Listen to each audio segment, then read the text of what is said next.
Bienvenido a esta nueva clase de Derecho Procesal 1, que el tema 6 vamos a hablar de las partes procesales. En concreto se nos había ocurrido un ejemplo de poner las partes procesales como aquellos dos equipos de fútbol o aquellos dos equipos que intervienen en un partido y que en todo partido tiene que haber una dualidad de partes.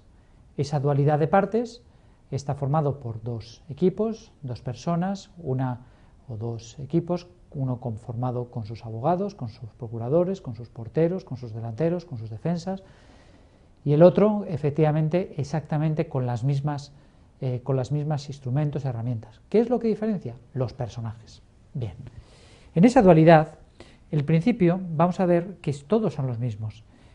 Todo el mundo tiene las mismas posibilidades de actuar, pero se diferencia precisamente en las actitudes. Por un lado, nosotros tenemos dos requisitos para que puedan participar en un proceso.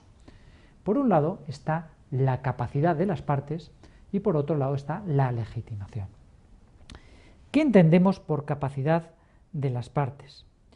Pues la capacidad de las partes entendemos como el requisito para ser titular de un proceso. Se trata, pues, de una actitud de un titular, de obligaciones y derechos y cargas, bien como sujeto actor o como sujeto pasivo. ¿Esto cómo se traduce? ¿Quién puede ser, en definitiva, quién es capaz para intervenir en un proceso? Pues lo pasamos a ver. Por un lado, las personas físicas. Las personas físicas pueden ser titulares de un objeto, pueden ser de un proceso, y esas personas físicas estamos hablando que son ciudadanos españoles y extranjeros, los cuales pues han visto afectados en un derecho. Recuerda una cosa, no estamos en derecho procesal civil todavía, estamos hablando de derecho procesal en general. Por ejemplo, una persona que viene de turismo y es atracada en España, es robada, aunque sea un ciudadano del ruso, da exactamente igual, podrá denunciar y ser sujeto en un proceso. Igual, eso sí, esta persona pues ha comprado un terreno o ha comprado una cosa y piensa que ha sido estafado, o le han dado un proceso o le han dado otra cosa distinta de la que compró en su momento. Una persona física, pero también pueden ser aquellas personas que todavía no han nacido, pero que a los efectos favorables de la sentencia del proceso puede ser partícipe o puede participar como proceso, como causa, como parte de un proceso. Estamos hablando del nasciturus, aquel como definido como el concebido pero todavía no nacido y solo a los efectos en los que son favorables. También aquella persona podría ser aquella persona que tras fallecer pues deja unos herederos. Estas personas, a los cuales se le llaman sucesores, también pueden ser, para bien o para mal, pueden ser herederos, pueden ser sucesores, pueden ser parte en el proceso. También hablamos que son personas jurídicas. Aquí las cosas pueden ser un poquito más complicadas o enrevesadas a la hora de establecer cuáles son las personas físicas. ¿De qué estamos hablando? De aquellas personas que tienen capacidad civil, como por ejemplo las corporaciones. Estamos hablando de las comunidades autónomas, de las corporaciones locales. El mismo Estado, también es responsable el mismo Estado de lo que se acomete o de las actuaciones. La capacidad civil de las fundaciones y de las asociaciones, la capacidad, aquellas personas jurídicas que tienen capacidad civil por ser asociaciones de interés particular, como pueden ser las civiles, las mercantiles o bien las industriales. También dentro de esas personalidades están los entes que no tienen personalidad jurídica. Y dice, bueno, ¿y esto cómo puede ser? Bueno, pues son aquellas, por ejemplo, las masas patrimoniales o los patrimonios separados o las comunidades de propietarios o bien las sociedades irregulares, que no son aquellas que funcionan como las sociedades en constitución o la asociación o las sociedades precisamente en disolución, sino aquellas sociedades que ni están en constitución ni son irregulares, y que, bueno, pues que digamos ejercen una actividad. Todas esas sociedades responderán y serán responsables los administradores, los gestores, los promotores, aquellas personas que participen en la sociedad irregular. También, como podemos ver, las uniones sin personalidades. ¿Cuántas personas se han comprometido, por ejemplo, en un viaje final de curso o en una peregrinación a Roma, a Semana Santa o a Tierra Santa, etcétera? Bueno, pues esas personas responden, los administradores, promotores o gestores de esas sociedades, por bueno, pues en el caso de que haya un impago o de que, o que puedan reclamar una serie de derechos de los cuales han sido contratados y no servidos por la empresa proveedora de los servicios. También, en definitiva, pues son los grupos, grupos como pueden ser uniones sin personalidad, como pueden ser las reclamaciones de consumidores, o aquellos grupos que también podemos ver como son las entidades habilitadas conforme a la normativa de la Comunidad Europea, como es la cesación en defensa de los intereses colectivos e intereses difusos de los consumidores y usuarios. Un ejemplo muy claro ha sido el 3 de diciembre del 2009, los controladores aéreos decidieron, bueno, pues hacer una huelga encubierto o como se quiera llamar, y ha habido un grupo de asociaciones que se ve reflejado en el tema cómo se han reunido precisamente para reclamar esos derechos ante pues en este caso el consorcio de AENA.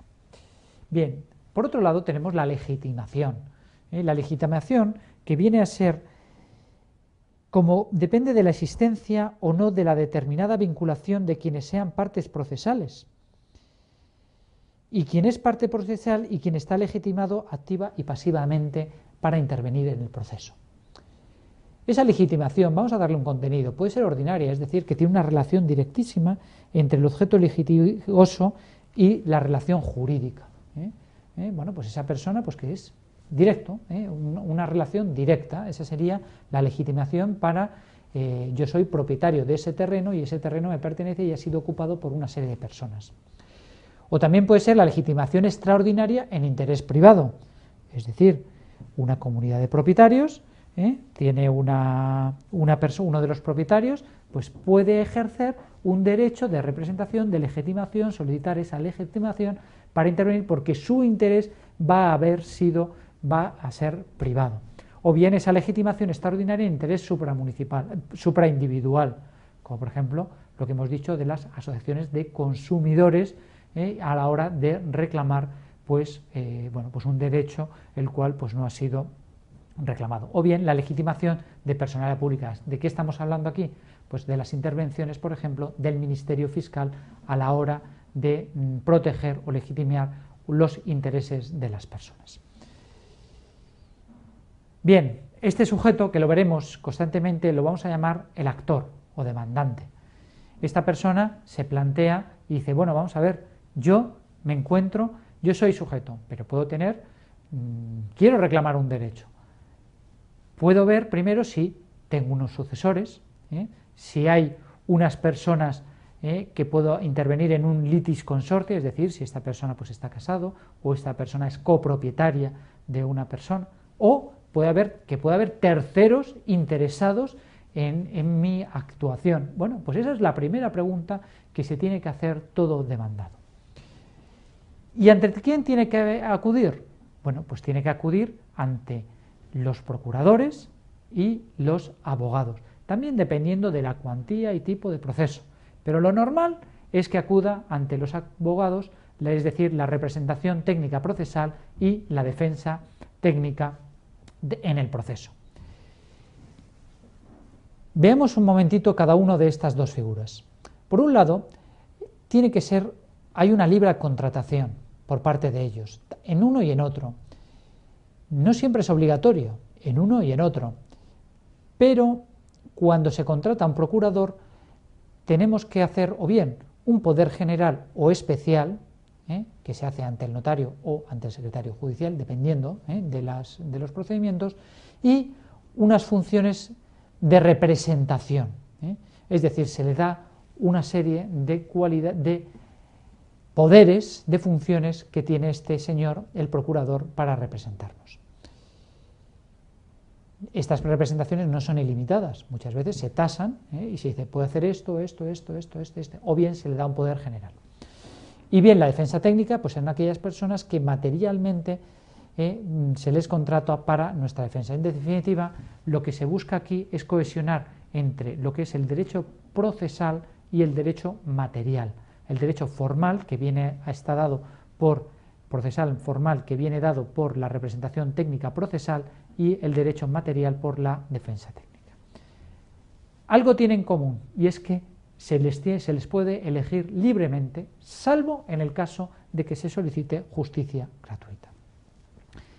Bien, ya tengo a mi abogado, ya tengo a mi procurador, y la otra parte también tiene a sus abogados y procuradores, tiene su equipo completo en disposición.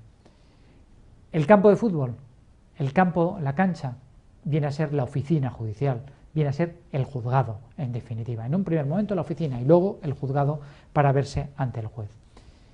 Para eso hay libertad absoluta, pero para esto otro no hay libertad. ¿Por qué?